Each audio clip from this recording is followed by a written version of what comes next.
Look at this crowd. Wow. Wow. Wow. Look at this crowd. Thank you so much. To be here on a Friday morning, and some of you are supposed to be at work, and some of your kids are supposed to be at school. Look how young. So young. You know, in New Hampshire, we won in every single category. Men, women, young, old, highly educated, not so well educated. Everybody loves us. It's a movement. We have a movement going on, folks. We have a movement. And we can't blow the movement. We have to make sure we get a big mandate. We have to go out. Tomorrow, we have to go out and vote. No matter what you're doing, you have to just say, I've got to take 10 minutes. I've got to go out and vote. So important. I've been going around. Yesterday, we did 5 speeches, maybe more. It was almost like I was an automatic. Wind me up, go out and speak. And I'll tell you, the crowds are unbelievable. The people in this country are amazing, amazing. So, you know, the theme, Make America Great Again, right? Make America Great Again. But over the last couple of weeks, I've added to it because I've gotten to know the people. And we're going to have things happen. We're going to have Apple computers start making their computers here. We're going to have Apple start making their iPhones here. We're not going to be over in China and all these other places. We're going to bring our jobs back. Countries have taken advantage of the United States like never, ever, ever before. They're money manipulators. They're currency manipulators. They cut the value of their currencies at points where, for some reason, we never, ever talk retribution. And we're going to get our businesses back. We're going to get our businesses back. Remember I said it. Remember I said it. You read the other day, Carrier left. Beautiful company. I used to buy a lot of Carrier air conditioners. I'm not buying them anymore. They're off the list. But I buy, you know, thousands and thousands of air conditioners a year. I buy televisions. They're all made. Everything's made in other countries. I want televisions, South Korea. I want air conditioners. Now it's going to be Mexico for air conditioners, okay? Not going to happen. So Carrier announced 1,400 jobs. They're moving to Mexico. You saw that, right? So I said to myself, well, that's a problem. And I thought it was very sad.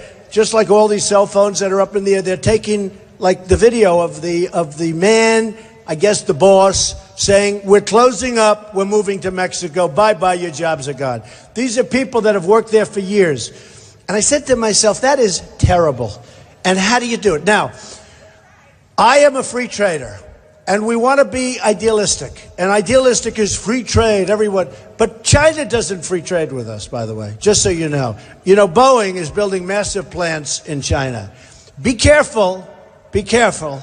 You have beautiful plant in South Carolina. You have a beautiful plant. Be careful, because when they cut the value of their currency in 2 years after their plants are built, and you find out you're losing your business, not going to happen if Trump is president, that I can tell you. But be careful. Be careful. Boeing is, you know, when they tell you they can make them cheaper over in China because they're playing the monetary manipulation game, not going to happen with me. How they get away with this is unbelievable. They devalued their currency about 4 months ago, more than they have in over 20 years in one shot. And nobody thought they were going to devalue it more. And not only did they do more, but they gave it the biggest devaluation. So I just say, you better be careful, because these guys are master chess players with the monetary system. Better than anything I've ever seen. And we're not going to let it take place. You know, we have tremendous power over these countries. We have tremendous power over China, as an example. And we'll get along with China. I have tenants from China. I have the biggest bank in the world as my tenant in one of my buildings in Manhattan. The biggest in the world, by far. They have 400 million customers. Can you believe this one? They're a tenant. I sell condos to the Chinese. I deal with the Chinese government. I made one of my best deals with the Chinese. I own a big chunk of the Bank of America building in San Francisco. 1290 Avenue of the Americas, one of the biggest office buildings in New York, in Manhattan. I deal with the Chinese. The Chinese are great. They're fine. I'm not angry at the Chinese. I'm angry at our leaders for being so incompetent and not know how to deal with them.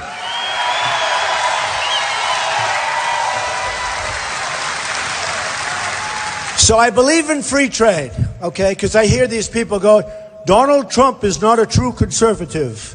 Well, a true conservative would never say what I'm about to say. I believe in free trade, but it's got to be fair trade. It's got to be smart trade.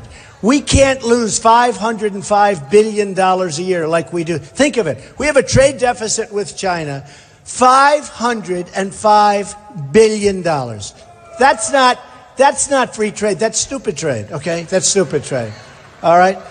So they can say, I'm not a true conservative. I watched Jeb Bush. He is not a true conservative. These people, where do they come from? Where do they come from? These people are not going to get you to the promised land, that I can tell you. They're politicians. And every one of the people on stage with me, we're down now to 6. Everyone on stage, we started at 17, we're now down to 6. Every single person on stage with me, they're all controlled by industries, by companies, by lobbyists, and by special interests. Remember that. And when I want to negotiate with the drug companies, because we can cut $200 to $300 million off the price of drugs. The United States, think of it, $200 to $300 billion. Think of it. We're going to cut. Now, some of these guys are controlled by the drug companies and the lobby. They have lobbyists. They have special interests. They are given millions and millions of dollars, millions. I mean, some of them have $160 million. I'm self-funding my campaign. I don't take the money. I don't take the money. And I do the right thing. But these guys are taking money from the pharmaceutical companies. So I found this out a few weeks ago. A friend of mine who's a doctor, very successful guy, although now he wants to retire, he said, Obamacare has destroyed his business. He said, Donald, I have more accountants than I have nurses working for me. It's so complicated. It's horrible. He wants to be a doctor. He said it's like the worst thing I've ever been involved in. By the way, we're going to repeal and replace Obamacare. That I can tell you. 100%. 100%. So many lies. Remember, keep your plan. You'll keep your doctor. Everything was a lie. 28 times Obama lied. You know, you get sued for fraud for that stuff. But I don't know. Nobody ever sued him. The Republicans never sue him for fraud. It's a fraud. What he said's a fraud. Just like one of the people I'm running against. You talk about people that lies. This Ted Cruz. This is the biggest liar I've ever seen. Even, I'll tell you what was good. Even Marco Rubio said he's a liar. And when a politician says another politician's a liar, I never heard that before. I felt so good. And then he doctored up a picture last night of Marco Rubio. I'm not sick enough for Marco Rubio, but I looked at this picture. Marco Rubio looked like he was about 4'2" tall. He was shaking hands with Obama. It never took place. This guy, Ted Cruz, is really a liar. I'll tell you what. I never saw anything like it. What he did to Ben Carson in Iowa was horrible. Ben Carson is out of the race, everyone. He's quit. He's out of the race. He's gone home. He's gone. Vote for Ted Cruz. A total fraud. And then he writes voter violation form. It looks like it just came out of the IRS. It did. It looked like an official government document. Voter violation. And then it has voter violation, and the way you get rid of the violation is to vote for Ted Cruz. And these people are saying, oh, I got to vote for Ted Cruz, because they don't know. It's unbelievable. So I'll tell you what I've learned. Politicians are really dishonest. Yeah. The difference is, at least I can call them out because we have a big voice, so at least I can call them out. But let me just tell you, when it all started, on June 16th, I came down the escalator. I never saw so many photographers. I mean, I always say it looked like the Academy Awards. I've never seen anything like it. And this isn't easy. I mean, running for president, it takes guts, let me tell you. Especially, I've never done this stuff before. It takes guts. It takes guts. And I know the system, and I was really an establishment guy on June 15th, and on June 16th, I was probably the world's worst establishment person. They said, what happened to Donald? He's running. We don't want him to run. He's not going to take any of our money. We're not going to be able to control him. We're not going to be able to keep our drugs from being bid. So my doctor. So the guy comes in. He says, you know, Donald, the United States is the largest drug purchaser in the world. Makes sense. with Medicare and Social Security, which, by the way, we're leaving alone. We're not cutting your Social Security, folks, just to put it in. And he said, and you know that they don't bid the drug prices, that people pay X dollars at the drugstore. The United States for the same drug pays pretty close to that price. I said, you got to be kidding. He said, Don, could you explain to me why? Now, first it took me about 30 seconds to get over the shock. But then after that, I said, very simple, because all these guys are paid off. They're paid off. They're politicians. I mean, Woody Johnson of Johnson & Johnson is the head of campaign finance for Bush, for Jeb. No, he's the head of campaign finance for Jeb Bush. So what do you think Jeb Bush would do? Do you think he'd say, oh, we've got to come down hard on the drug companies? I don't think so. The other guy is controlled by the oil companies. You look at, he's controlled by the oil companies, okay? And it's terrible. So he's got oil control. Every one of them is controlled by big groups of people, all right? But Cruz is totally controlled by the oil companies. Take a look at who's giving them money. You know, one thing good about this system, it's reasonably transparent, although there are ways that people can't find out. There are ways you can do it where nobody really knows. But take a look at who's giving Ted Cruz the money. And then he tries to act like he's independent. Oh, I'm so independent. He's the least independent maybe up there. There's no independence. He tells people that I'm going to help you with Wall Street. Big, bad Wall Street is terrible what they're doing. And yet he borrowed $1 million with a personal guarantee at a low interest rate, a rate that you would be very proud to pay. He's a phony. But he tells everybody, I'm going to protect you. You know, he's Robin Hood. So then on his filing, and he's got like a 2-page filing. I have 100-page, almost 100 pages. He's got like this little tiny filing. He forgets to mention that he's borrowed money from Citibank, Goldman Sachs, and the rate of interest is like Rockefeller in his prime would have to pay, okay?